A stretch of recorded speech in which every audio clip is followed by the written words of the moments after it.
Radhe Radhe everyone, आप सभी को अक्षय तृतीया की बहुत बहुत बधाइयाँ। फ्रेंड्स, आज की वीडियो में हम जानेंगे कि अक्षय तृतीया के दिन लड्डू गोपाल जी की चंदन सेवा हम कैसे करते हैं, चंदन का लड्डू कैसे चढ़ाते हैं और बाद में हम इस चंदन का क्या करते हैं। तो देखिए, अक्षय तृतीया के दिन सुबह जल्दी उठ के स्नान करें, उसके बाद फिर हम अपने लड्डू गोपाल जी को उठाएंगे और लड्डू गोपाल जी को भी हम स्नान करा देंगे। स्नान कराने के लिए आप कांसी का, तांबे का या पीतल का कोई भी पात्र ले लें। मैंने यहाँ पर थाली ले ली है, उसमें हम फूल डाल लेंगे और अब हम अपने छोटे से लड्डू गोपाल जी को स्नान कराएंगे। अक्षय तृतीया का दिन लड्डू गोपाल जी के लिए बहुत विशेष होता है, तो बहुत ही प्रेम पूर्वक आप लड्डू गोपाल जी को स्नान कराएं।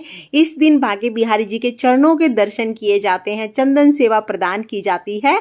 तो हमने यहाँ पर देखिए स्नान करा दिया है। इसके बाद हम लड्डू गोपाल जी को अच्छे से पोंछ लेंगे और जो स्नान का जल है इसको आप पौधों में या तुलसी में डाल सकते हैं। इसके बाद देखिए हमें चंदन तैयार करना है, तो अगर आपके पास लकड़ी का चंदन है तो आप उसे घिस लें, नहीं तो अगर आपके पास पाउडर वाला चंदन है तो इस तरह से आप लेप बना लें। और देखिए, लिक्विड जो चंदन आता है ना मार्केट से, वो बिल्कुल नहीं लगाना है लड्डू गोपाल जी को, क्योंकि अगर वो आप लगाएंगे ना तो लड्डू गोपाल जी पर दाग रह जाएंगे। उसमें ना कुछ केमिकल होता है जिसके दाग नहीं जाते। तो या तो पाउडर वाला हो या तो फिर लकड़ी वाला चंदन हो। आप ये ध्यान रखिए कि अच्छी क्वालिटी का चंदन आपको लेना है। गाढ़ा पेस्ट हमें बनाना है, तो देखिए इस तरह से गाढ़ा सा पेस्ट बना के बहुत ही प्रेम पूर्वक हम लड्डू गोपाल जी पर इस तरह से चंदन का लेप लगा देंगे। बहुत से लोग तो ना डॉट डॉट लगाकर बहुत सुंदर सा श्रृंगार कर देते हैं लड्डू गोपाल जी का चंदन का, लेकिन मुझे वो श्रृंगार करना तो नहीं आता है। मैं तो पूरे लड्डू गोपाल जी के पूरे शरीर पर चंदन लगा देती हूँ, बस आंखें और लिप्स बचा के बाकी पूरे शरीर पर चंदन लगाती हूँ। तो देखिए इस तरह से सिर पर भी हम चंदन लगा देंगे और लड्डू गोपाल जी को बहुत शीतलता मिलती है चंदन से। इसीलिए अक्षय तृतीया के दिन चंदन सेवा प्रदान की जाती है, क्योंकि इस दिन क्या होता है कि अभी गर्मियां बहुत बढ़ जाती हैं, तो ठाकुर जी को शीतलता प्रदान करने के लिए चंदन सेवा दी जाती है। तो लड्डू गोपाल जी का चंदन श्रृंगार तो हो गया है। अब हम लड्डू गोपाल जी के लिए चंदन का लड्डू बनाएंगे। अक्षय तृतीया के दिन लड्डू गोपाल जी के चरणों में चंदन का लड्डू समर्पित किया जाता है। बांके बिहारी जी के, लड्डू गोपाल जी के चरण दर्शन किए जाते हैं इस दिन। और ये जो चंदन का लड्डू होता है ना, ये समर्पित करना बहुत शुभ माना जाता है।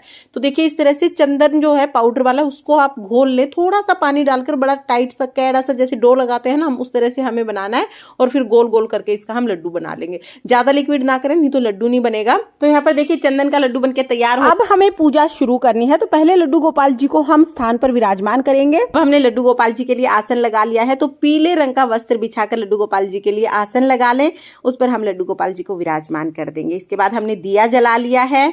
दिया जलाने के बाद अब हम लड्डू गोपाल जी को चंदन का लड्डू समर्पित करेंगे। तो लड्डू गोपाल जी के चरणों में हमें ये चंदन का लड्डू समर्पित करना है और तुलसी जरूर रख लें आप। फिर हम फूल समर्पित कर देंगे लड्डू गोपाल जी को, घड़े को, सभी को हम फूल समर्पित करेंगे। और फूल समर्पित करने के बाद फिर हम जल समर्पित कर देंगे।